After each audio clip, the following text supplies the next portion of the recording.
Corey Clement and the Eagles offense will face a Cowboys defense that looks a lot different from the Rod Marinelli defenses of a number of years ago. For those of you who remember Marinelli back in his days with the Tampa Bay Buccaneers when it was all cover two, that's not the case anymore. This is a Cowboys defense that plays a lot more man-to-man coverage. It started really a year ago, maybe the year before that, but it's really accelerated now with the hiring of Kris Richard, the former Seahawks defensive coordinator.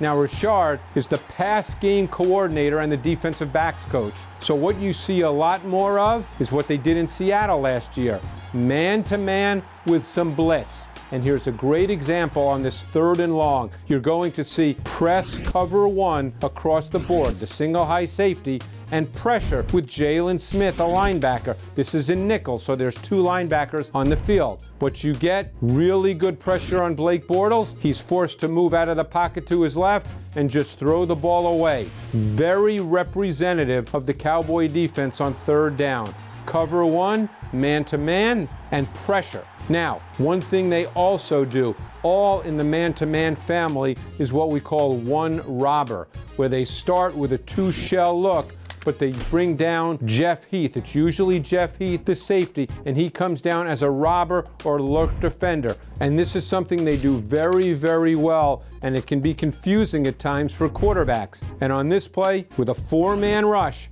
you get Malik Collins, a defensive tackle, beating the guard with a nice spin move and sacking the quarterback. So what you get now when you play the Cowboys defense, sure, you'll get some zone concepts. Rod Marinelli still does that depending on down and distance. But very often on 3rd down, you're going to get man-to-man principles, both cover one with some pressure, and you'll get one robber with Jeff Heath dropping down as the robber. So the Eagles must be prepared for that. But keep in mind, Carson Wentz, very good versus man coverage, and the Cowboys must be prepared for Wentz and his movement. All right, Golden Tate told us that he saw a lot of cover 3 with the Cowboys defense because he's already played them this year. Yep. That's a good thing because he had 2 touchdowns and 132 yards against them. We know that he's the best receiver in the NFL since he's come in here for yards after the catch. What else does he bring to this Eagles offense? He brings a lot. I mean, firepower, he's explosive. He can do a lot of things, especially with the ball in his hands, runs great routes. Perfect example of him running a great route. He's in the slot here, John. He gets a nice release. He runs a little slot fade, but then he'll stop and break it to the outside. Watch the effect that it has on this slot covered guy. Pushes him up the field, and just a hard stop to come back to the ball, makes the catch, gets rid of this guy, and then immediately gets upfield. Then he shows you that ability to run after catch.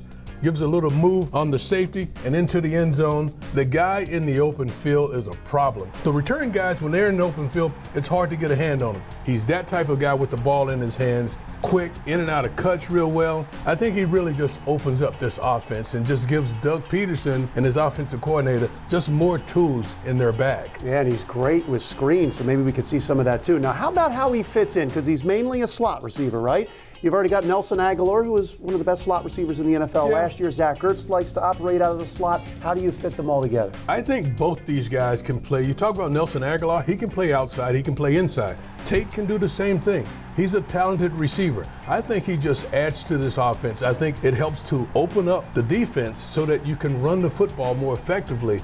And as I said, it's going to give Doug Peterson and his staff a lot more tools, and they like toys like that they can play with and move around the chessboard. It's like Christmas morning opening up a new toy for Doug. I like that. All right, thanks, Mike.